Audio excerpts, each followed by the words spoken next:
ധീരദേശാഭിമാനികൾ നേടിത്തന്ന സ്വാതന്ത്ര്യം സംരക്ഷിക്കാൻ അഭിഭാഷകർ എപ്പോഴും ജാഗരൂകരായിരിക്കണമെന്ന് സ്പെഷ്യൽ ജഡ്ജ് ആർമിനി അഭിപ്രായപ്പെട്ടു. വടക്കാഞ്ചേരി ബാർ അസോസിയേഷനും കോടതികളും സംയുക്തമായി സംഘടിപ്പിച്ച സ്വാതന്ത്ര്യദിനാഘോഷത്തിൽ മുഖ്യപ്രഭാഷണം നടത്തുകയായിരുന്നു അവർ. പൗരത്വബോധമുള്ള തലമുറയാണ് കാലഘട്ടത്തിന്റെ ആവശ്യം.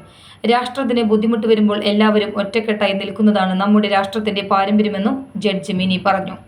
ചടങ്ങിൽ magistrate Naseeb A. Abdul Razak, munsif T. K. Yahiya, government pleader advocate N. S. Manoj, special public prosecutor advocate E. Seenath, bar association president advocate P. C. Eldho, secretary P. K. Dineshan, advocate Pradeep Kattalath, clerk association president Dileep V. S. Nair, magistrate കോടതി junior superintendent A. M. Ramya, munsif കോടതി junior superintendent K. L. Santhosh, taluk legal service committee secretary P. R. Ravi എന്നിവർ പ്രസംഗിച്ചു. Quiz മത്സരത്തിലെ വിജയികൾക്ക് ചടങ്ങിൽ സമ്മാനം നൽകി. കോടതി അങ്കണത്തിൽ bar association president advocate Eldho Pookunnil ദേശീയ പതാക ഉയർത്തി.